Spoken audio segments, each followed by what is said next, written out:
바로 이곳에서 동지끼리 서로 딱 끌어안고 이 추위를 이기면서 잡니다. 근데 문제는 이곳에서 화장실이 너무 멀어가지고 단식할 때는 하루에 2리터 이상의 물을 마시라고 그러는데 저희들이 화장실을 자주 갈 수가 없어서 물을 마시지 못하는 이중고를 겪으면서 단식을 하고 있습니다.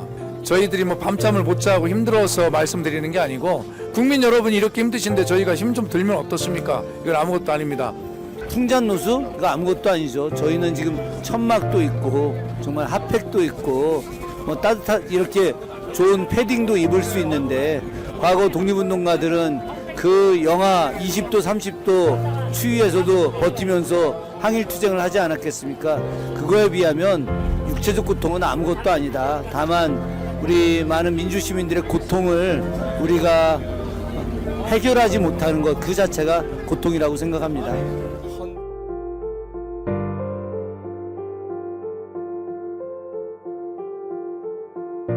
윤석열을 구속하라! 구속하라! 구속하라! 구속하라! 대란정당 국민의힘 해체하라! 해체하라! 해체하라! 해체하라!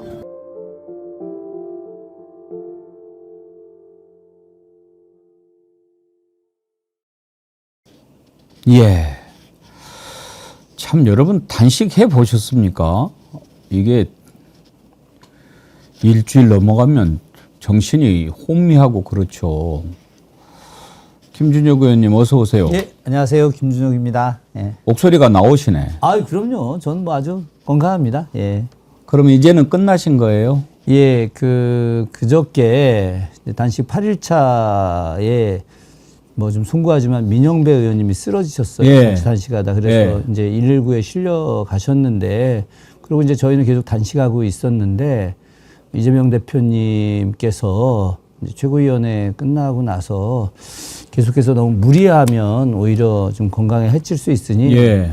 단식을 좀 농성단이 좀 중단해 줬으면 좋겠다. 그리고 대신 뭐 다른 의원님들이 뭐 하루나 이틀 정도 이렇게 연기해서 했으면 좋겠다라고 좀 말씀을 해 주셨고, 또 조국혁신당의 이제 황운하 대표님, 진보당의 김재현 대표, 새누리당 한창민 대표 다 뭐 같이 야오당에 있는 대표단 용해인 의원님까지 해서 단식을 좀 중단해 줬으면 좋겠다라는 권유가 있어서, 그래서 이제 그 권유를 좀 받아들이기로 결정을 하고, 그래서 이제 저희들이 이제 오후에 이제 단식을 이제 중단하고 대신 이재강 의원님 이렇게 더민초라고 해서 더불어민주당 초선 의원들하고 진보당의 정혜경 의원님이 대신 이제 2차로 예, 단식팀 들어오고 릴레이를 하시는 예, 그 저희 위성곤 의원님 아까 화면에 예. 잠깐 보셨는데 위성곤 의원님은 자기는 끝까지 남아서 어이구. 단식하겠다.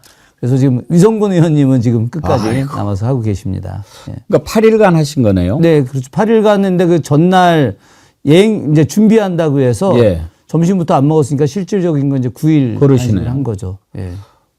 그러면 단식 기간에는 거기서 아예 계속 숙식을 숙식 예, 숙식 숙식 예, 식이 물이니까 예. 물하고 소금하고 예. 아 그러면 또 추위까지도 겹칠 텐데 예, 추위가 상당히 좀 컸습니다. 지금 이번에 추웠잖아요. 예. 눈도 오고. 민영배 의원님이 쓰러지신 결정적인 이유가 그 추위 때문입니다. 예, 저희가 이제 그 안에서 발전기, 소형 발전기를 동원해서 이제 전기를 공급받는데, 예. 한 번은 저희가 좀 실수를 해서 기름을 못 채운 상태에서 이제 돌렸어요. 예, 밤에 이제 가다가 한 2시쯤 이제 기름이 떨어진 거죠. 떨어져가지고 한 몇 시간 동안 이제 기름이 없이, 어이구야. 전기가 없이 그냥 달달달 떨었고, 그날 이제 새벽에 윤정우 의원님이 이제 어디 가서 또 기름을 구해 갖고 오셔서 넣긴 했지만 그때 이제 좀 늦은 시간이고, 그저께 눈 많이 내렸잖아요. 예, 눈이 많이 내려가지고 눈 때문에 이제 발전이 이제 중단이 돼 버렸죠. 그러는 바람에 그때 아주 굉장히 추웠고, 낮에도 또 바람이 많이 불고 온도가 많이 떨어져서 저희들이 뭐 패딩 입고 막 이러고 있었는데도 불구하고 상당히 많이 좀 추웠죠. 추웠지만 정말 하루에 많은 민주시민들이 하루에 3,000분 이상씩 오셔가지고 저희들 막 격려해 주시고, 그래서 힘이 많이 났었습니다. 예. 그야말로 풍찬 노숙도 아니지. 풍찬 노숙은 그래도 뭐 바람에 날릴 정도로 그냥 가볍게라도 먹는 게 풍찬 노숙인데 아예 그냥 단식하고 노숙하신 거 아니에요. 단식을 그 전에 해 보셨나요? 제가 30대 때 그때 이제 한번 지역 일 때문에 하신 적 예, 있었어요? 단식을 했었는데 그때 한 열흘 정도 했었거든요. 오. 근데 그때는 뭐 너무 젊은 시절이라 단식 끝나고 보식 이런 거 없이 그날 바로 이제 저녁 때 잘 해결돼 가지고 오. 술 먹으러 갔었었는데. 아이고. 지금 이제 8일 단식하셨는데 끝나고 나서 올 바로 드시면 안 되잖아요. 아, 예. 그래서 첫날 이제 미음. 예. 예, 미음 먹었죠. 예. 예, 그래서 예전에 이제 이재명 대표님 24일간 단식하고 간 병원이 녹색병원이었으니까 그 녹색병원 원장님이 지금 광원 앞에 전체 농성단 비상행동 공동의장단님들도 지금 그 단식 농성하고 계시고 저희들도 있고 김경수 전 경남지사도 단식하고 있는데 그런 전체적인 의료 상황을 총괄하고 계십니다. 그래서 저희가 이제 그 녹색병원으로 갔는데 저녁 때 이렇게 맑은 미음을 주시더라고요. 그래서 미음 먹었는데 윤종호 의원님하고 저하고 강력하게 우리는 더 이상 이 미음을 내일 아침에도 먹을 수 없다. 제발 죽을 달라. 이래서 의사 선생님이 이제 건강검진 이제 뭐 피검사 뭐 또 엑스레이 또 여러 가지 뭐 심전도 검사 뭐 이런 거 다 검사를 하더니 민영배 의원님은 안 되고 나머지 의원님들은 내일 아침에 죽은 드셔도 될 것 같다. 그래서 지금까지 계속 죽 먹고 있습니다. 예. 다른 분들 건강은 어떠신가요? 제가 제일 젊어서 쌩쌩하고, 예, 쌩쌩하다는 표현이 좀 뭐 어떻게 들릴지 모르겠지만, 뭐, 윤종호 의원님도 괜찮으신 것 같고, 박수현 의원님이 지금 감기 몸살이 좀 심하게 아이고. 걸리셨고, 그리고 민영배 의원님은 계속해서 좀 심하셔가지고, 병원에 며칠 더 입원해 계셔야 됩니다. 예. 같이 하셨던 서영석 의원님도 뭐 건강하셔가지고, 같이 퇴원했습니다. 예. 우리 애청자님들께서 참 그 격려하는 문자를 많이 보내주셨는데 정희정님, 김준혁 의원님 건강 조심하셔야 하는데요. 너무 힘드실 것 같아요. 정춘기님 끝내신 거 잘하셨어요. 건강하셔야 싸울 수 있습니다. 이루다님 갈 길이 멉니다. 건강부터 챙기셔야 합니다. 혼자 몸이 아닙니다. 세봄님 지금 내전 상태나 마찬가지인데 단식해서 힘 빼고 실려가면 저놈들 더 좋아할 겁니다. 밥도 드시고 힘내서 싸워야 합니다. 그러셨고요. 예. 박정훈님 영양제 수시로 맞으세요 그러셨는데 그런 것도 좀 맞으십시오. 예. 힘내셔야죠. 하여튼 많은 시민들께서 예. 단식 농성장 오셔가지고 지금은 단식할 때가 아니다. 지금 더 밥 잘 먹고 힘내서 저놈들하고 싸워야 된다. 이런 격려 말씀 많이 해주셨는데 예. 사실 저희가 좀 역할 분담을 좀 했습니다. 그래서 윤석열 탄핵 국회의원 연대 야 5당이 모여서 50분의 의원님이 계시는데 대표단은 일단은 좀 단식 농성하고 나머지 분들 열심히 싸우고 저희도 농성이 이제 해지가 되면 또 열심히 싸우기로 하고 지금 이제 저는 뭐 그 체력이 뭐 이틀 사이긴 하지만 많이 좀 회복이 돼서 이따가 광화문까지 또 걸어가서 예 걸어가서 또 열심히 싸울 생각입니다. 아이고, 그래도 참 대단하십니다. 단식하고 힘도 없으실 텐데. 아 아닙니다. 제가 우리 아버님께서 물려주신 강한 체질을 갖고 있어서 예. 이제 단식하신 게 빨리 헌재에서 윤석열 파면하라 하신 거 아니었습니까? 네 그렇습니다. 그런데 왜 이렇게 늦어지는 것 같습니까? 한번 그 김 의원님 분석을 들어보고 싶은데요. 사실 이게 제가 이렇게 분석하면은 시청자분들이 오해하실 수도 있을 것 같으신데, 제가 단식을 들어갈 때, 좀 저희 단식 옹성단한테 헌재의 선고가 아마 28일이나 31일쯤 하지 않겠느냐 이렇게 제가 얘기했었습니다. 왜요? 3주 전쯤에. 다들 안 믿죠. 다들 14일 네. 될 거다. 14일 아니고 늦어도 21일 될 거다. 다 그렇게 했는데 예. 하여튼 단식 농성단은 21일이 될 수 있으니까 그때까지는 하자라고 해서 들어갔는데 제가 21일 될 수 있으면 참 좋은 거고 28일이 될 가능성이 더 높을 거다. 왜요? 그랬더니 저 이유를 이야기하라는 거죠. 예. 그래서 제가 이제 이유를 이야기했습니다. 그 이유는 뭐냐면 1차적으로 헌재가 사법기관이고 최고의 기관이지만 이미 이 헌재는 정치기관의 역할도 하고 있다. 왜냐하면 선출직 권력인 국회 권력의 최종 결정권자가 헌재가 돼버렸다. 헌재가 그런 역할을 하게 된다. 그런데 헌재 입장에서는 여러 가지 상황을 볼 거다. 그래서 이재명 대표의 고법 26일 선고를 아마 기점으로 그 뒤에 하게 될 거다. 그러면은 그것은 28일밖에 없다. 제가 이제 그렇게 이야기를 했고, 또 하나는 이게 뭐 제가 우리 민주당의 율사 출신인 박균택 의원님한테 28일 이야기했더니 이건 말도 안 된다. 예. 그러면서 제가 이제 왜 그 이야기를 또 추가로 더 했냐면은 추미애 대표님께서 저희 의총을 할 때 그런 이야기를 하셨습니다. 나와서 여기 계신 의원님들 너무 낭만적으로 낙관적으로 생각을 하고 계신다. 지금 판사들이라고 해서 검사하고 다를 거라고 생각하면 안 된다. 판사들도 거대한 보수 세력의 힘에 영향을 받게 돼 있다. 실제 그렇다. 내가 경험자다. 내가 법무부 장관 할 때 다 그런 경험을 했다. 여러분이 생각하는 거 이상이다. 판사들이 지금 저 사람을 무죄라고 이야기했다가 거대한 압력 때문에 1시간 남겨놓고 유죄로 바꾸고 그리고 판결문을 그 뒤에 써서 내는 경우들 많다. 이런 이야기를 아주 무서운 이야기를 했었습니다. 그래서 저는 이런 생각을 했습니다. 제가 이름을 이제 거론하지는 않겠는데 그 사이에 예전 노무현 정부 시절에 가장 노무현 대통령의 최고의 오른팔이었었고 그 뒤에도 의원과 여러 정치적 역할을 했던 분하고 제가 대화를 나누는데 그분이 그런 이야기 하시더라고요.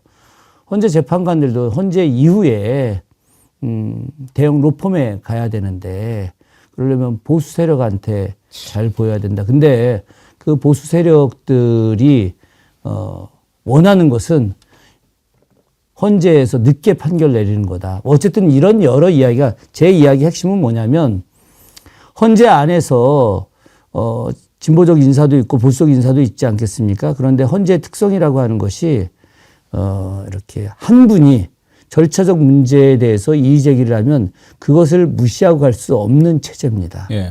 그래서 뭐 계속해서 누군지는 모르겠지만 한 분이 절차적 문제를 갖다 계속 제기한다고 하셨는데 저는 이제 이런 내용들이 계속 나올 것이다. 근데 이 이유는 무엇 때문이냐? 국민의힘 내부가 지금 정리가 안 돼 있는 거죠. 국민의힘과 보수 세력들은 이미 윤석열은 버린 카드입니다. 저는 우리나라 지금 많은 민주 시민들이 윤석열이 혹시 헌재가 파면 기각을 해서 돌아와서 제2의 내란을 일으킬 거다, 쿠데타를 일으킬 거다. 그래서 굉장히 두려워하시는데 이거에 대한 두려움은 저는 일체 갖지 않으셔도 된다. 예. 그런데 그 국민의힘이 현재 대선 후보가 제대로 정해지지 않았잖아요. 오늘 오세훈 지금 검찰이 압수수색 들어오지 않았습니까? 이건 어떤 메시지겠습니까? 오세훈 너는 이번 대선 나오지 마라 라고 하는 거죠. 홍준표 너 이번 대선 나오지 마라라고 하는 거죠. 저는 아마 이 검찰이 한동훈을 강력하게 밀어줄 거라고 생각합니다. 아하. 예, 그래서 지금 이 내부에서 국힘하고 또 검찰 세력 또 나머지 그 더 보이지 않는 보수 세력들이 지금 이 일종의 정리 단계에 있다. 그런데 이 정리 단계가 시간이 길수록 이들에게 유리한 것이고 그런 것에 대한 마지노선이 4월을 넘기기는 어렵고 그래서 28일이나 31일 이렇게 좀 보는 것인데 결국은 저들이 저렇다 하더라도 우리들의 힘이 강고해진다면 우리들의 연대 힘이 하나가 된다면 저들이 아무리 꼼수를 부린다 하더라도 충분히 이길 수 있다. 이런 나름의 확신을 갖고 있습니다. 뭐 늦어질 수 있다. 다음 주까지도 갈 수 있다. 그러지만 또 28일, 30일 얘기 되니까 아득하네요. 그런데 제가 또 뭐 델리 민주에서도 또 딴 데서도 이야기했습니다만 30일은 근데 일요일이에요. 31일. 31일. 예. 네. 근데 지금 이 일은 단순하게 윤석열 파면에 대한 문제가 아닙니다. 이거는 우리가 5,000년 역사라고 하지만 실제로 역사가 진행된 거는 삼국시대부터 고조선 시대부터 시작해서 대략 실제 2,000년 조금 더 된 거거든요. 이 크게 2,000년으로 보자 이겁니다. 2,000년 동안 권력을 갖고 있던 기득권 세력들이 사실은 그대로 이어지고 있는 것이고 오늘까지 국민의힘과 검찰, 경찰, 뭐 국세청 등 이 기득권 세력들이 재벌, 언론까지 다 포함해서 하나였던 거거든요. 이들과 이재명을 중심으로 하는 그런 거대한 민주 세력이 전면적으로 붙은 거예요, 지금 이게. 그렇기 때문에 역사의 어떤 대전환이 지금 이루어지는 시기입니다. 이 대전환이 이루어지는 시기이기 때문에 우리가 쉽게 갈 수가 없습니다. 고통도 따르고 또 시간도 지연되고 그 속에서 초조함과 안타까움이 이어질 수밖에 없는 것이거든요. 그런데 지금까지 이 기득권이 갖고 왔던 이 엄청난 힘을 우리가 끝내 이번 3월, 4월에 이기고 5월 대선에서 끝내 마무리된다. 그래서 이제는 정말 새로운 시대가 열린다. 그렇기 때문에 지금 남은 열흘 정도 초조해 하실 수 있으나 힘내서 우리가 다잡아서 나가면 결국 승리는 우리 것이 된다. 그래서 역사의 긴 흐름 속에서 또 긴 안목을 가지고 바라볼 필요가 있다. 알겠습니다. 한 가지만 더 여쭤보고 오늘 또 역사 공부 한번 하지요. 네. 이제 최상목 부총리가 저렇게 못된 짓을 계속하고 있는 것도 헌재 선고 늦어지는 이유 중에 하나 아니겠습니까? 당연하죠. 마은혁 재판관 진작 임명했으면 더 빨리 됐을 건데 어젯밤에 의총을 했다면서요. 내용은 제가 잘 모릅니다. 참석을 못하셨나요? 못했습니다. 전 병원에 있는 바람에. 예. 그래서 저는 혹시 의총 참석하셨으면 어떤 의견 내셨는가 여쭤보려고. 근데 지금 의총을 속보가 하나 들어왔어요. 예. 민주당에서 최상목 탄핵 절차 개시하기로. 아니 당연하죠. 예, 절차와 시기는 더 협의한다고. 예, 그거는 이미 그저께 당내에서 최상목은 탄핵하는 걸로 정리가 됐었습니다. 아. 예.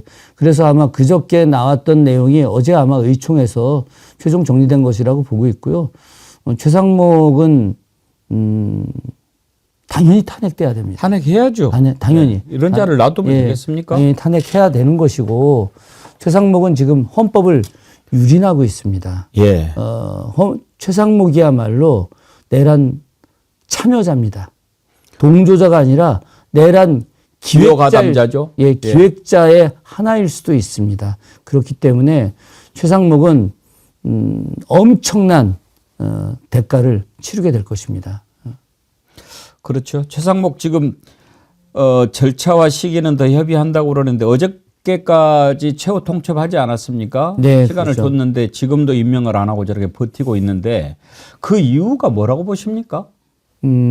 최상목은 윤석열과 개인적 특별한 친분이 있는 것이죠. 예, 뭐 그건 잘 알려진 이야기이기도 한데. 어떤 게 있나요? 뭐 윤석열 내란 수계가 야 상모가 이렇게 부를 정도로 가깝다는 거 아닙니까? 그리고 실제 최상목이 박근혜 정부 시절에 상당히 중요한 인물이었었는데 그러다가 문재인 정부 시절에 이제 소위 말해서 좌천당했다가 윤석열 정부 들어와서 이제 경제부총리가 되면서 승승장구를 하게 된 것이죠. 이런 사적인 인연과 공적인 인연인데 아마 이것에 대한 보은? 그런데 최상목은 굉장히 실기하는 게 있습니다. 예. 관료는 말입니다. 공과 사가 철저해야 됩니다. 최상목이라고 하는 사람이 상당히 천재고 박지원 저희 의원님께서 그 당시 대정부 질의 때 당신이 아주 지역에서도 천재고 그리고 서울대 다닐 때도 천재 소리 들었고 코넬대 다닐 때도 수재였고 그래서 별명이 짱구 이런 이야기 했었죠. 그 좋은 머리를 가지고 나라를 위해 써야지 윤석열을 위해 쓰면 안 된다 이런 이야기 하지 않았습니까?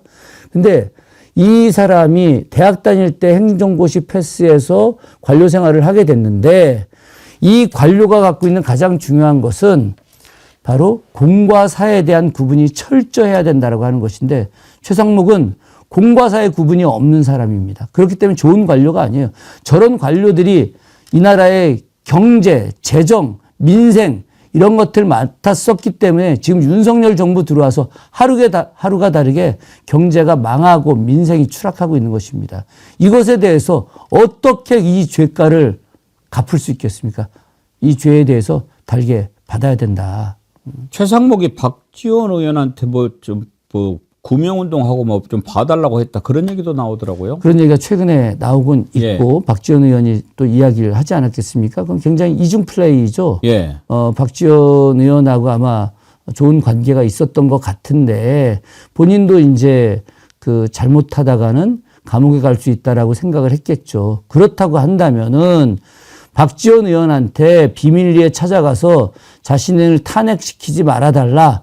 자신에 대해서 구명운동 이런 비열한 방식으로 하지 말고 처음부터 마은혁 헌법재판관에 대해서 국회가 통과된 부분에 대해서 임명하고 그럼요. 또 헌재가 그것이 위헌이다라고 했을 때 그럼 거기에 자연스럽게 따라서 임명을 하고 그리고 지금까지 거부권 계속 남발하지 않고 국회가 결정한 대로 따랐으면 이런 일이 생기지 않을 것이죠.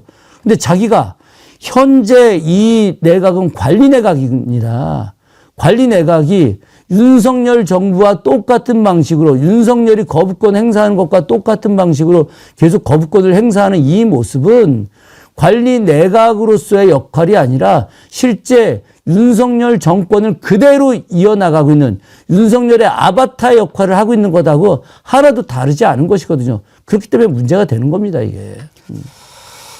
아무튼 민주당이 국민들의 그 마음을 충분히 헤아려서 이런지 않은 빨리 좀 탄핵을 했으면 좋겠습니다. 예, 당연합니다. 더 놔두면 놔둘수록 나라 망칠 자입니다. 예. 오늘 역지사지에서 김준혁 의원님이 소개해 줄 분으로 다산 정약용 선생이라고 이렇게 작가가 적었는데 오늘 이 시점에서 왜 다산을 우리가 생각해 봐야겠다고 마음을 먹으셨나요? 다산에 대해서는 굉장히 많은 내용이 있지 않습니까? 뭐 실학에 대한 내용 또 뭐 화성 건설과 관련된 내용 뭐 너무나 많죠. 500여 권의 책을 짓고 또 그 수도 없이 많은 공부를 한 내용들. 그런데 오늘은 법과 관련된 내용 때문에 제가 다산 선생님을 말씀드리려고 하는 겁니다. 법에 대한 내용. 다산 선생이 쓴 책이 우리가 흔히 500여 권의 여유당 전서 뭐 이렇게 이야기하는데 그중에 가장 대표적인 게 이제 1표 2서 경세유표 목민심서 흐문심서 아니겠습니까? 이 목민심서는 이제 관료들이 어떻게 하면 깨끗한 목민관 정말 올바른 목민관 청렴한 목민관이 되느냐에 대한 내용인 것이죠. 잠깐만 여기서 하나 좀 공부 하나 하고 갈까요? 1표 2서라고 그랬잖아요. 그럼 이제 1표가 경세유표인데 네. 표하고 서는 어떤 차이가 있습니까? 표라고 하는 것은 임금한테 올리는 글이죠. 예, 표가. 서는 자기가 개인적으로 쓴 글이죠. 책이고. 예, 그래서 자신의 어떤 정치적 생각들 이런 생각들을 쫙 남겨놓고 일종의 뭐 보고서 같은 건데 이 표라고 하는 것은 국가 개혁을 위해서 반드시 임금이 읽고 이것을 갖다가 실천, 국가 정책으로 만들어줬으면 하는 게 바로 표입니다. 그렇군요. 그래서 이 경세유표는 간절한 마음을 담아서 쓴 내용인데 오늘 제가 이제 경세유표와 관련된 이야기를 하면서 실제 다산이 어떤 법에 대한 철학을 갖고 있었는지 말씀을 좀 드리려고 하는 건데 저는 개인적으로 대한민국에서 정치를 하는 사람들이 읽어야 될 가장 중요한 책의 1번으로 이 경세유표를 이야기합니다. 완벽한 국가개혁서입니다. 예, 오늘날 저는 경세유표를 통해서 21세기 대한민국이 나갈 길을 밝혀야 된다고 생각을 합니다. 예. 실제로 문재인 정부가 시작되고 나서 1년 뒤에 정말 1,500명 이상의 서기관급 이상의 관료들에 대한 워크숍이 있었습니다. 그때 당시 청와대에서 저한테 경세유표를 통한 국가개혁 과제에 대한 특별 강연을 해달라고 해서 제가 한 적이 좀 있었습니다. 제가 경세유표를 보면서 경세유표 안에 있는 개혁이 오늘날도 굉장히 중요하게 담아낼 수 있다. 그래서 제가 만약에 조기 대선이 이루어진다면 이재명 대표의 국가 전략과 관련해서 경제협회를 통한 21세기 이재명 신개혁 정책 예. 이런 정도로 제가 좀 잡아보기 위한 준비를 좀 하고 있긴 합니다만은 경제협회의 서문에 이런 말이 담겨 있습니다. 원래 예로 모든 것이 진행이 된다면 모든 사람들이 자연스럽게 생활할 수 있겠죠. 예의를 가지고. 그러면 서로 간에 겁박을 하거나 도둑질하거나 남의 피해를 주거나 이런 게 없을 거 아니겠습니까? 그러나 예의 시대가 사라졌다. 예. 그래서 법이라는 게 등장을 했는데 이 법이라는 것이 때로는 기득권자가 가진 자가 권력 있는 자가 자신들의 권력을 위해서 이용을 하기도 한다. 정확한 말이죠. 예. 그런데 이 법이라고 하는 것이 거꾸로 올바르게 적용이 되게 되면 이 법을 통해서 많은 민생이 살아갈 수 있다라고 하는 내용이 담겨 있고 그 과정에서 다사는 경제협회에 국가개혁을 넣지만 흠음 신설을 통해서 바로 법이 제대로 적용되어야 된다라고 하는 법과 관련된 개혁을 담겨 놓은 겁니다. 저는 흠음 신설을 통해서 지금 우리나라의 새로운 법 질서 체계를 만들어내는데 역할을 했으면 좋겠다고 했는데 근데 다산이 이 법에 대한 적용과 관련해서 매우 정조하고 중요한 논쟁이 아니라 서로 협의를 한 내용이 있습니다. 어떤 내용이냐. 정조가 자신의 측근이었던 두 사람을 관료로 지방고을 수령으로 임명을 합니다. 그거는 매우 정조 입장에서는 사실은 안 했었던 특별한 임명이었었죠. 한 명은 자기 아버지 묘자리를 잡아줬던 직관이었고 한 명은 자기의 초상화 의사 강명길이라는 의사입니다. 실제 정조가 그 종기 치료도 많이 했고 뭐 신체가 건강한 것 같지만 화병이 있었던 사람이라 병이 많았어요. 근데 옛날 임금님들은 그렇게 종기로 고생들을 많이 했더라고요. 뭐 특별한 이유가 있어요? 이유가 있죠. 안 씻으니까. 아. 안 씻고 옷을 많이 껴입잖아요. 아. 이 의례 때문에. 그럼 그러니까 지금은 우리가 더우면 옷도 바로바로 입고 샤워를 하는데 반팔도 입고 그러지 않습니까? 어디 임금이 감히 반팔을 입겠습니까?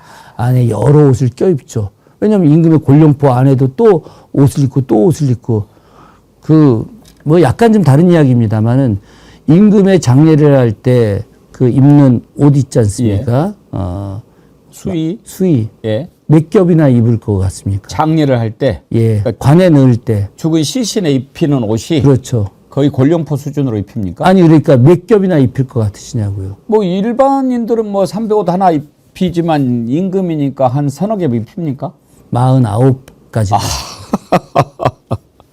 49개 옷을 입히는 거예요. 아하. 이게 바로 조선시대 국왕들입니다. 그러니까 살아있을 때도 기본적으로 10가지까지는 아니지만 대여섯 가지 이상 옷을 입는 건 너무 기본이고 예. 그리고 한여름에도 그런 옷을 입고 있어요. 귀에 아무리 비 오도 와도 임금이기 때문에 그것을 갖다 스스로 절제하고 참아내는 것들. 그러니까 잘 지지도 않죠. 용안이기 때문에 만들 수가 없잖아요. 예. 그죠? 그러다 보니까 종기가 자주 생길 수밖에 없는 겁니다. 윤석열 같은 놈은 옛날에 태어나면 임금도 못했겠네요. 아이 불가능하죠. 참지를 못하는 거예요. 예. 조선시대 임금의 가장 중요한 덕목 중에 하나가 참는 겁니다. 예. 예.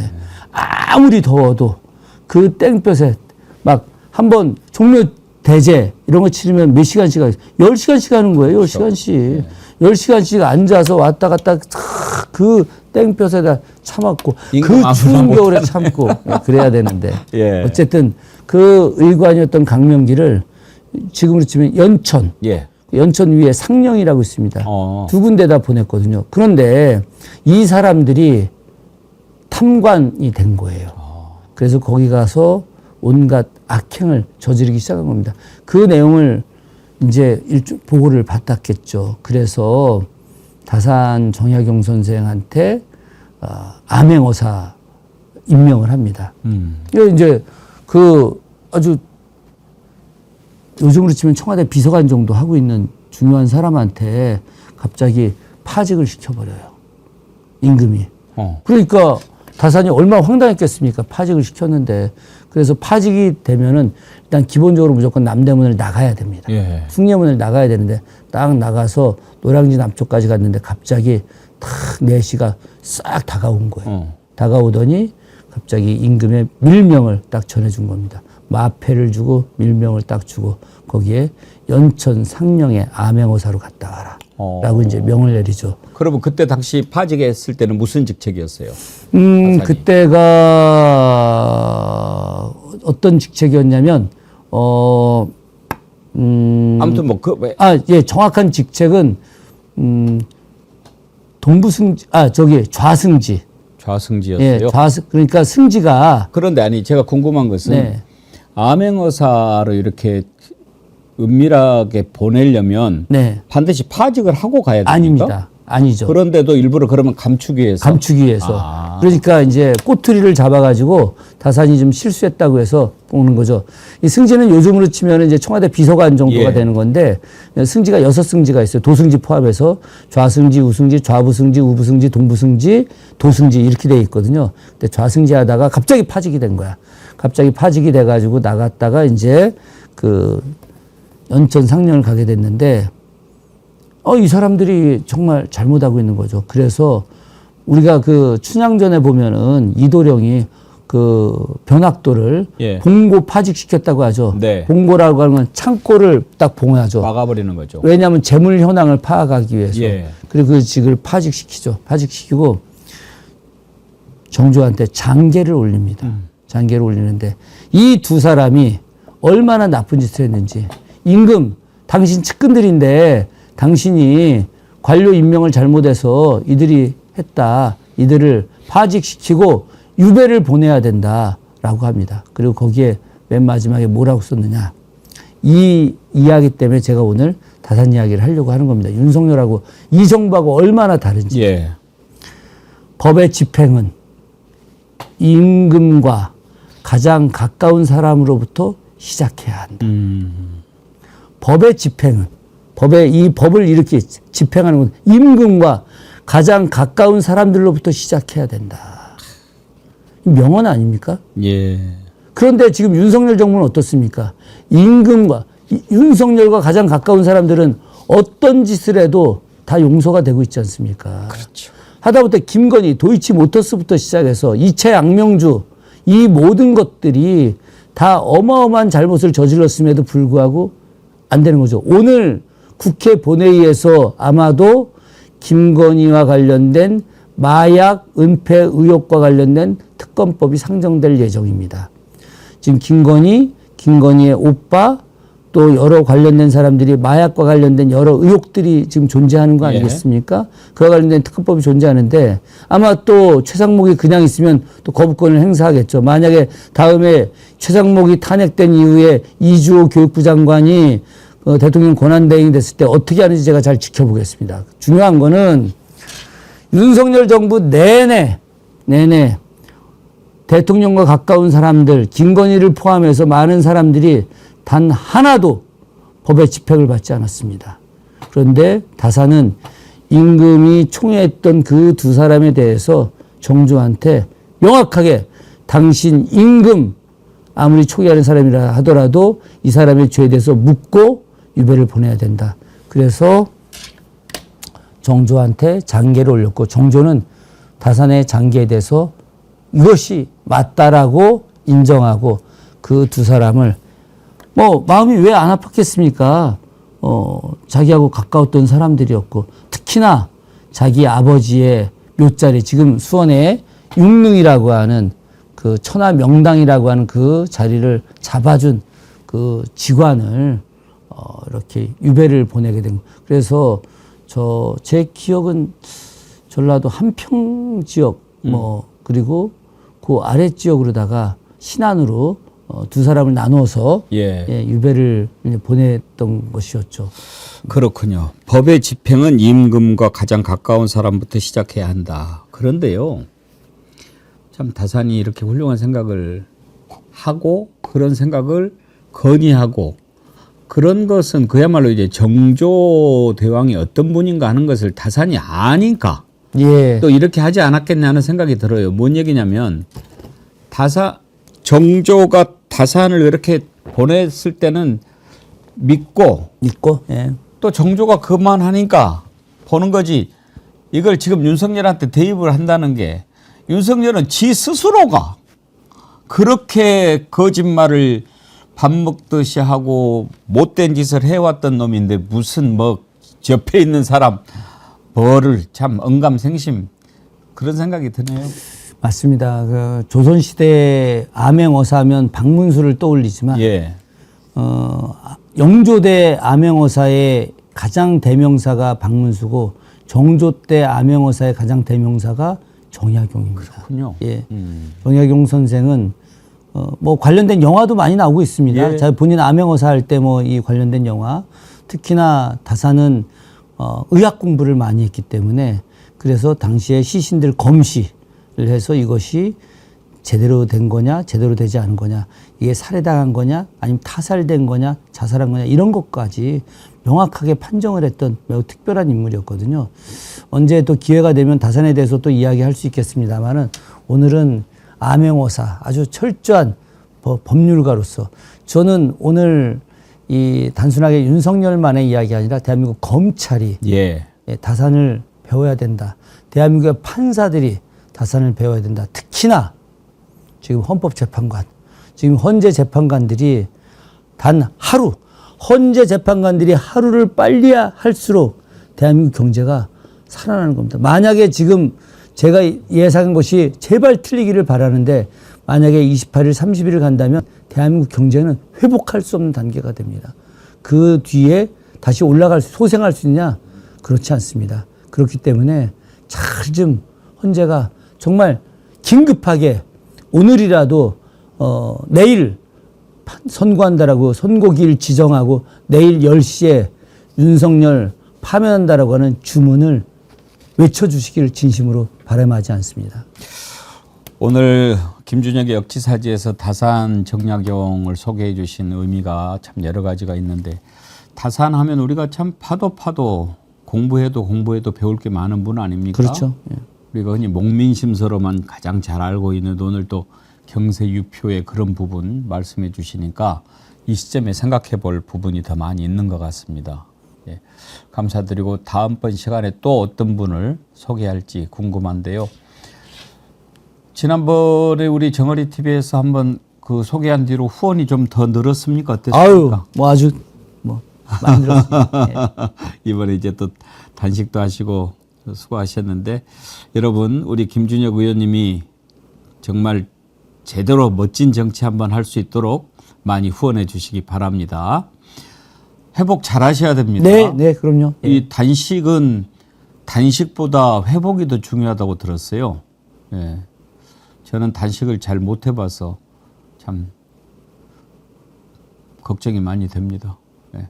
잘 회복하시기 바랍니다. 예, 고맙습니다. 예, 예. 고맙습니다. 네. 예. 민주당 김준혁 의원님과 함께하는 김준혁의 역지사지였습니다.